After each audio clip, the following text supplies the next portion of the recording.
Friends, मैं Abhishek Joshi, electrical engineer in Birla group of companies. दोस्तों, आज हम लोग बात करेंगे वोल्टेज स्टेबलाइजर के बारे में। आज मैं आपको बताऊंगा कि वोल्टेज स्टेबलाइजर लगाने से क्या आपके घर का इलेक्ट्रिसिटी बिल में थोड़ी कमी आ सकती है। क्या वोल्टेज स्टेबलाइजर लगाने से घर का इलेक्ट्रिसिटी बिल भी कम हो जाता है। क्या वोल्टेज स्टेबलाइजर लगाने से आपके वोल्टेज फ्लक्चुएशन की प्रॉब्लम सॉल्व होती है।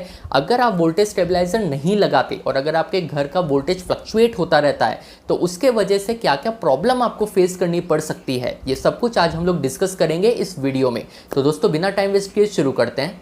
देखिए, वोल्टेज स्टेबलाइजर का काम होता है वोल्टेज को स्टेबलाइज करना। हमारे घर में जो इलेक्ट्रिसिटी की सप्लाई आती है ये 230 वोल्ट एसी सप्लाई होती है। पर क्या ये हमेशा 230 वोल्ट एसी होती है? तो इसका जवाब है नहीं। बहुत सारी जगह ऐसी है, बहुत सारे हाउस होल्ड ऐसे हैं जहाँ पर वोल्टेज हमेशा फ्लक्चुएट करता रहता है। कभी आपको वोल्टेज 250 वोल्ट मिलेगा, कभी 180 वोल्ट मिलेगा, कभी 190 वोल्ट मिलेगा, कभी 220 वोल्ट मिलेगा। तो वोल्टेज हमेशा फ्लक्चुएट करता रहता है और इसी को वोल्टेज फ्लक्चुएशंस कहते हैं।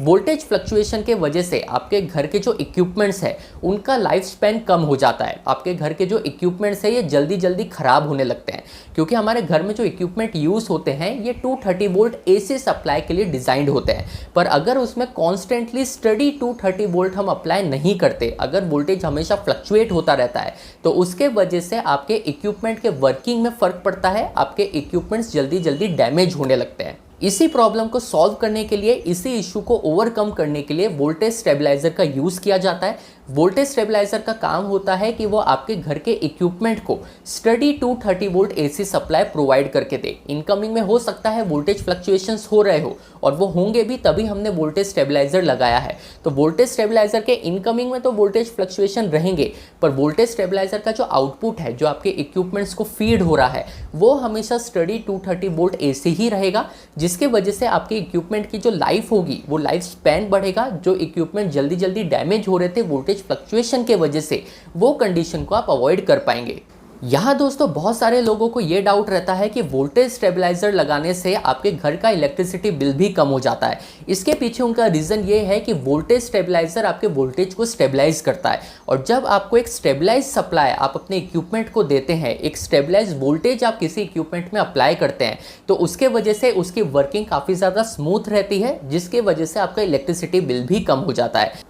लेकिन फैक्ट ऐसा नहीं है। वोल्टेज स्टेबलाइजर लगाने से आपका इलेक्ट्रिसिटी बिल कम नहीं होता। हालांकि आपके इलेक्ट्रिसिटी बिल में थोड़ा इंक्रीज ज़रूर हो सकता है। इसका मतलब ये है कि आपके घर का जो इलेक्ट्रिसिटी बिल आता है, अगर आप वोल्टेज स्टेबलाइजर लगाते हैं तो अब बिल थोड़ा ज़्यादा आने लगेगा।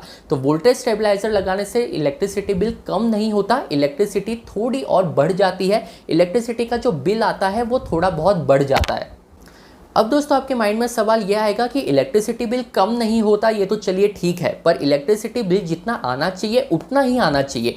इलेक्ट्रिसिटी बिल ज़्यादा आता है, इसके पीछे क्या रीज़न है?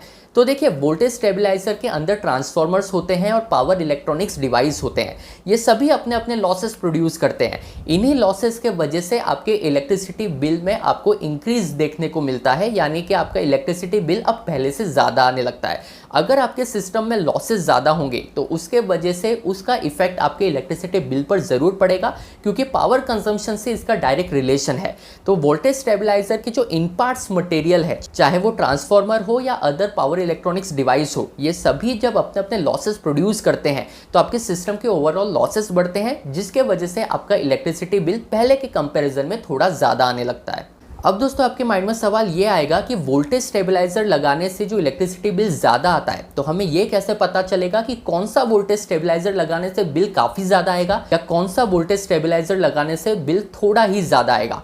तो देखिए, जब भी आप वोल्टेज स्टेबलाइजर लेने जाएंगे तो उसकी जो रेटिंग होती है वहाँ पर वो कितना % एफिशिएंट है ये भी मेंशन रहता है। नॉर्मली मार्केट में जो वोल्टेज स्टेबलाइजर्स आते हैं ये आपको 70 से 90% की एफिशिएंसी प्रोवाइड करते हैं। तो अगर आप 90% एफिशिएंसी वाला वोल्टेज स्टेबलाइजर लेंगे तो आपका जो इलेक्ट्रिसिटी बिल है ये थोड़ा ही ज़्यादा आएगा। 70% वाला लेंगे तो आपका इलेक्ट्रिसिटी बिल थोड़ा और ज़्यादा आएगा। और अगर आप लोकल ब्रांड का लेते हैं जो नॉर्मली 60% या 65% ही एफिशिएंट होते हैं, तो वहाँ आपका इलेक्ट्रिसिटी बिल अब और थोड़ा ज़्यादा आएगा।